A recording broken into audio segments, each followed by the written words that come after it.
Were you aware, if you didn't read the conference webpage, that the average person loses up to 3 hours per day from procrastination, distractions, and overwhelm? Oh my, 3 hours.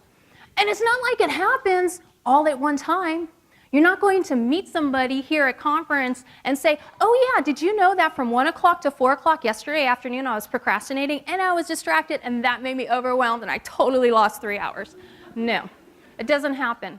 Instead, it happens in what I call time leaks. It happens for 30 seconds over there, 2 minutes that way, 4 minutes over there, and it adds up throughout the day. Now, the awesome thing about this statistic, this 3 hours of procrastination, distractions, and overwhelm, all of those are self-imposed.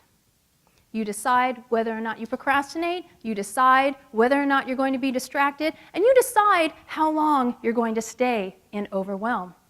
So if all of those are self-imposed, that means you can unimpose them and gain that time back. So it's not like you totally have to redo your lives in order to be time managers. You look for those leaks in the day, which is what we did with our friend Nancy. So we looked at her procrastination. Once I forced her to start paying attention to how she was using her time, she realized that whenever she didn't feel like working something, she would automatically reach for email. And she'd spend 30 minutes, sometimes an hour in there, staying busy. After all, her hands were moving. But she was taking care of low-hanging fruit. She was not finishing the most important tasks that needed to be finished. So when she started tracking her time, she realized that she would lose 90 minutes during the day just from procrastinating. When she would find out about a conference like this one coming up in 4 months, she would look at it, look at the location, and then think, oh, I wonder what restaurants are nearby. Start looking at the restaurants, and then see what else there is to do. And she didn't even know she was going to be going to that conference. She was procrastinating. She was using that research on a maybe to fill up time because she didn't want to spend that time on that particular task. But when she realized she was doing it and it was causing her so much stress, she started cutting back on that procrastination. Does anybody know what the average adult does 110 times per day? Yes, check their phone. Very good. I've had some naughty answers thrown out before, so thank you for shouting out something that was clean. Yes, the average adult checks their phone 110 times per day. Now, neuroscience tells us that the brain takes an average of 60 seconds to reset when you're switching tasks. Now, everybody in here has to switch tasks during the day at some point, so you will have some of that lost restart time. But if we're constantly checking our phones, then we're losing an average of 110 minutes per day just from that. Now, I understand because of the field that you're in that some of you have to be on call, but there is a way to set your phones on Do Not Disturb except for those critical people who need to reach you around the clock. And so that way you're answering to their beck and call and not everybody else's, including a sales email that might come in. So cutting back on these distractions and cutting back on procrastination are going to end up saving you so much more time. Now, with Nancy, she had the added challenge of having ADD. Now, she didn't just say she had ADD, she was really diagnosed with ADD.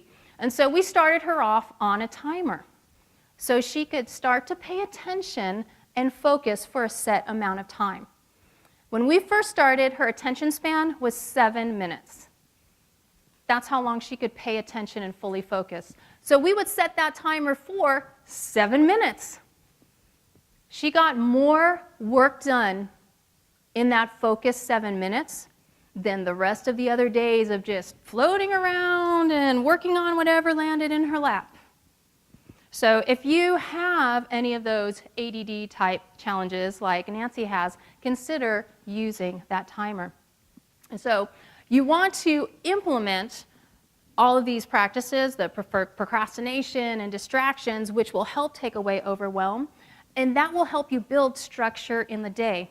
And between the two of those, having structure and understanding where your time is going, you'll be able to use your time more efficiently. And by structure, I mean building in time blocks, which is really scary for some people because they think, well, if I say that I'm going to work on this task from 8 a.m. to 9 a.m. and it doesn't work out, then I'm a bad person. No, that's not the case. And that's the beauty of using time blocks. What you want to do at the end of each day is choose your top 3 priorities that need to get done the next day and schedule those into your calendar. Now, the reason why you put them on your calendar is because there is a higher probability you are actually going to work on them if they are on your calendar. The other key is you want to estimate approximately how much time you need for these tasks. And this is where the implement the flow comes in. Let's say you think something should take 30 minutes. Well, you know it's not going to take 30 minutes because you're going to have a colleague interrupt you. So you want to pad in some time, 45 minutes to an hour. If you think something will take an hour, pad in 90 minutes. It doesn't mean you have to work on it all at one time, but you are filling in those time blocks saying you want to devote time to these tasks. The other thing is, especially in your line of work, where you have fires that are thrown at you quite often, you need to make sure that part of your time blocks include putting out fires.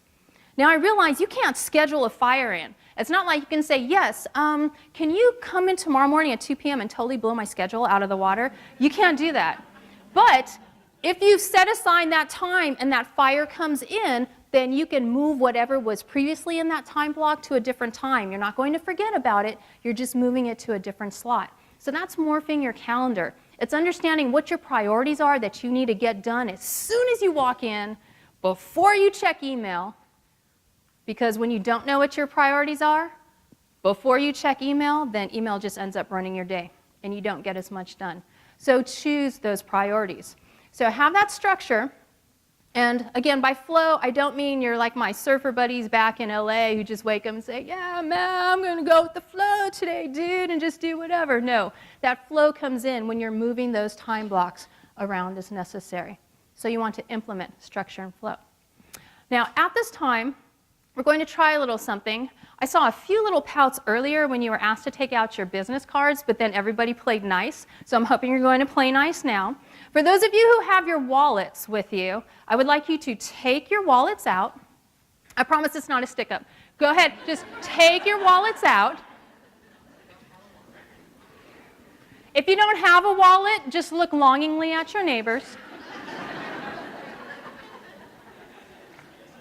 Take out your wallets, and for those of you who have the green paper stuff in there, cash, if you have any cash with you, I want you to pull out the cash and set your wallets on the table or on the chair if you're sitting on the chair. If you don't have cash, once again, just longingly look at your neighbors. That's who you're going out to dinner with tonight. Drinks are on them. All right. Now, once you have this cash, I want you to make a fan with it. And if you only have one single bill in there, just pretend it's a fan, okay? So make as big a fan as you can. And then what you're going to do is, those of you with cash, just sit there and keep your hands to yourself for a little bit. Those of you who do have the cash, I want you to stand up at your chairs. You don't have to walk anywhere, just stand up if you have the cash. I want you to hold up that fan proudly.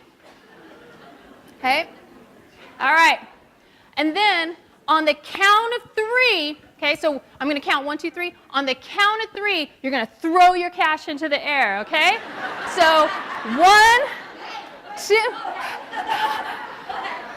All right. So we need to chat about this. One of the luxuries of being up here is that I can see everybody's facial expressions all at the same time. Now, the people without the cash smiled as soon as I said throw. They're like, yeah, like Nanette up here. She's like, give me your cash. Yes. But those of you with the cash, your looks in your eyes changed instantly.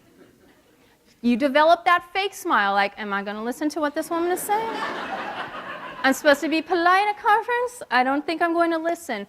The point is, you knew within 1 second that you were about to do something that was not good for you and would not benefit you.